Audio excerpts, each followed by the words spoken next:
السلام علیکم and good evening, میں ہوں مہر بخاری۔ IMF مشن کی کل پاکستان آمد اور دوسرے جائزے میں معاشی اہداف سے متعلق گفتگو سے قبل آج وزیر اعظم شہباز شریف نے IMF سربراہ کرسٹلینا جارجیوا اور ورلڈ بینک سربراہ اجے بنگا سے الگ الگ ملاقاتیں کی ہیں۔ IMF سربراہ کرسٹلینا جارجیوا سے ہونے والی ملاقات میں وزیر اعظم نے یہ کہا ہے کہ پاکستان بتدریج اپنے IMF پروگرام کے وعدے پورے کر رہا ہے، لیکن آئندہ جائزے میں IMF حالیہ سیلابی نقصانات کو مد نظر رکھے کہ جس کے جواب میں IMF مینیجنگ ڈائریکٹر نے پاکستان میں سیلاب سے متاثرہ لوگوں سے ہمدردی کا اظہار کیا ہے اور یہ کہا ہے کہ بحالی کے مؤثر اقدامات کے لیے نقصانات کے تخمینے کی اہمیت کو اجاگر کرنا ضروری ہے۔ وزارت خزانہ ذرائع کے مطابق پاکستان نے IMF کے زیادہ تر میجورٹی اہداف پورے کر دیے ہیں اور ٹیکنیکل اور پالیسی مذاکرات کے بعد پاکستان کو $1 ارب کی اگلی قسط ملنے کے امکانات روشن ہیں۔ مالیاتی اداروں کے سربراہوں سے ملاقاتوں کے علاوہ وزیر اعظم شہباز شریف کی مختلف ممالک کے سربراہان سے بھی نیو یارک میں ملاقات ہوئی ہے، مگر سب سے زیادہ بات کل وائٹ ہاؤس میں امریکی صدر ڈونلڈ ٹرمپ اور وزیر اعظم شہباز شریف کے درمیان ہونے والی ملاقات پر ہو رہی ہے۔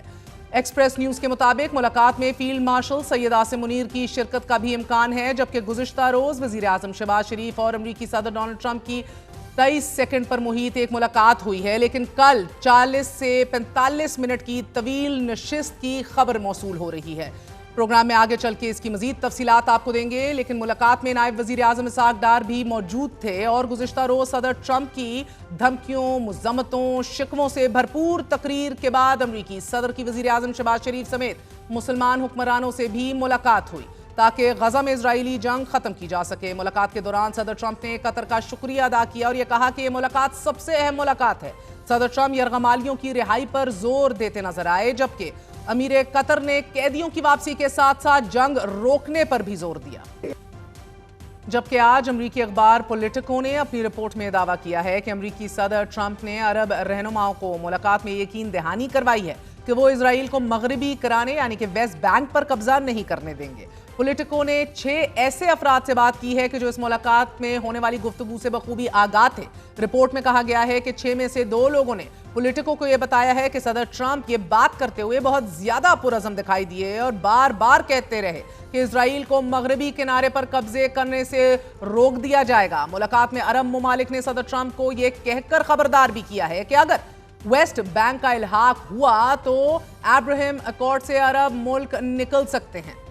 This unto itself is a very big issue for President Donald Trump۔ 6 میں سے دیگر 2 لوگوں نے ملاقات سے متعلق بتایا ہے کہ صدر ٹرمپ اور ان کی ٹیم نے غزہ کا انتظامی پلان بھی رہنماؤں کے سامنے رکھا ہے اور جنگ کے بعد گورننس اور سیکیورٹی ملاقات میں بھی گفتگو ہوئی ہے۔ پولیٹیکو اپنی رپورٹ میں یہ بھی لکھ رہا ہے کہ ترک صدر نے ٹرمپ سے ہونے والی ملاقات کو نتیجہ خیز قرار دیا ہے، مگر ابھی تک یہ واضح نہیں کہ ان کی جانب سے فروٹفل نتیجہ خیز قرار دینے کا اصل مطلب کیا ہے۔ جبکہ ٹائمز آف اسرائیل نے ملاقات سے متعلق اپنی رپورٹ میں یہ دعویٰ کیا ہے کہ صدر ٹرمپ نے عرب ممالک کے ساتھ ملاقات کو غزہ جنگ بندی سے متعلق اپنے پلان کو سامنے رکھنے کے لیے استعمال کیا اور یہ سابق برطانوی وزیر اعظم ٹونی بلیئر کی جانب سے ٹرمپ کو پیش کیا گیا پلان تھا کہ جو انہوں نے غزہ جنگ بندی کے لیے سامنے رکھا تھا، مگر صدر ٹرمپ کا پلان ٹونی بلیئر کے پلان سے اس طرح مختلف ہے کہ ٹرمپ کے پلان میں جنگ روکنے کا طریقہ کار بھی موجود ہے، جبکہ ٹونی بلیئر کا پلان جنگ بندی کے بعد کے معاملات کا احاطہ کرتا ہے۔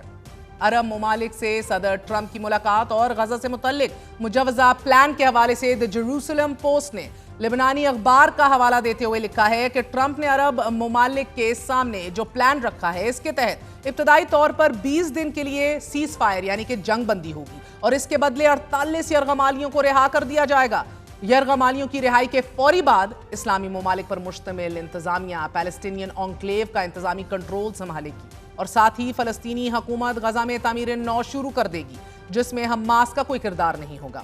ایک امریکی اخبار دی نیشنل نیوز نے اس ملاقات سے متعلق لکھا ہے کہ امریکی صدر ڈونلڈ ٹرمپ کے کمپریہنسو پلان پر عرب ممالک کے سربراہان نے ملاقات کے دوران کوئی جواب نہیں دیا۔ البتہ جنگ بندی کے معاملے پر دونوں فریقین کے درمیان اتفاق تھا۔ صدر ٹرمپ کے امن منصوبے سے متعلق اسرائیلی چینل 12 اور امریکی ویب سائٹ ایکسیوس نے سفارتی ذرائع سے امن منصوبے کا خاکہ رپورٹ کیا ہے۔ ایکسیوس نے وائٹ ہاؤس کا حوالہ دیتے ہوئے یہ بتایا ہے کہ ٹرمپ کا منصوبہ غزہ سے اسرائیلی افواج کے بتدریج انخلا، علاقائی امن فوج کی تعیناتی اور متاثرہ علاقے کے لیے ایک بین الاقوامی حمایت یافتہ انتقالی اور تعمیر نو کا عمل اس منصوبے کا حصہ ہے۔